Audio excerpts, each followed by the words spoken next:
Greetings! It's Wednesday, June the 26th, 2024. Welcome to the Daily Article Podcast. I'm Chris Elkins narrating today's article written by Denison Forum co-founder and CEO, Dr. Jim Denison.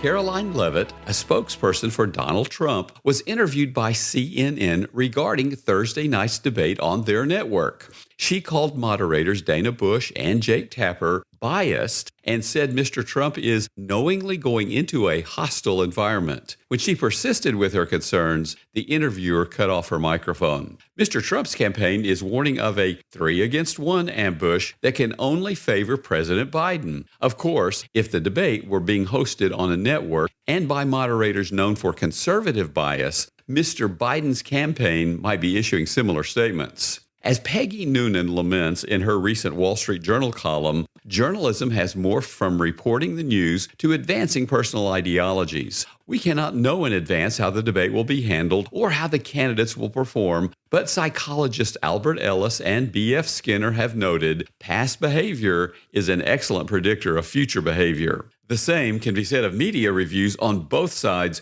when the debate is concluded. Let's apply this discussion to our question this week. Why does God allow innocent suffering, especially at the hands of those who claim to represent Him? Consider a thought exercise. Janet and I are keeping 2 of our 4 grandchildren this week. Even though they are nearly perfect, of course, on occasion we've had to say no to their requests. In the face of such setbacks, absent an explanation they find satisfactory, what are their interpretive options?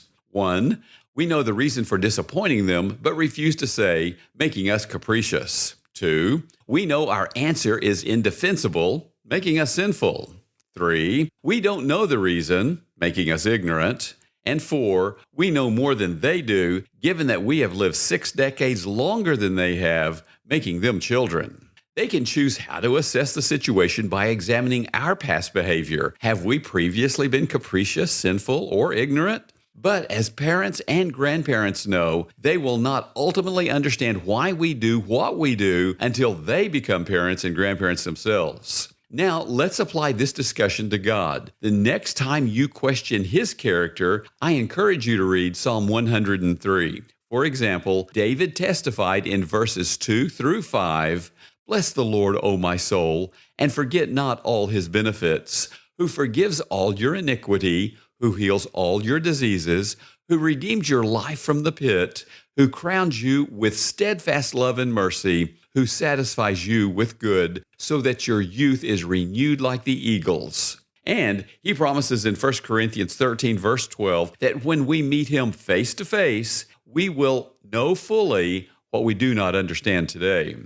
Obviously, I want to encourage us to choose the 4th option with regard to God's omniscience and our finitude. And I want us to consider a 5th fact as well. Why can be less urgent than what?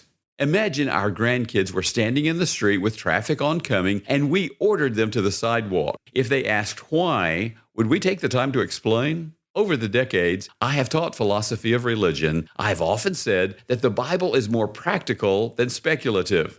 The reason? It deals with urgent issues for which explanations are less relevant than obedience. This does not mean that we are asked to commit intellectual suicide. To the contrary, we know from Matthew 22, verse 37, that God wants us to love Him with all our mind and invites us in Isaiah 1, verse 18 to reason together. If His sinless Son could question Him from the cross, as we read in Matthew 27, verse 46, we can ask Him our questions today.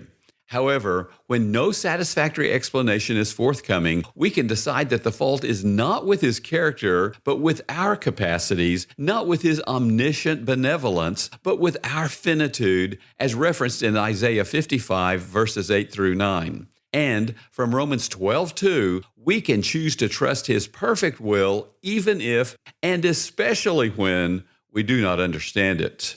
The darker the room, the more urgent the light. I was walking early one morning when a deer emerged from the woods at my side and crossed my path. Unless I am a solipsist who thinks reality exists only when I am experiencing it, I am forced to believe that the deer existed before I saw it. The fault was not with the deer, but with me. The brilliant 4th century theologian St. Ambrose wrote some of the great hymns in Christian history, including one I invite us to pray slowly and intentionally. O God, creation's secret force, yourself unmoved, all motion source, who from the morn till evening ray, through all its changes, guide the day. Grant us, when this short life is past, the glorious evening that shall last, that by a holy death attained, eternal glory may be gained.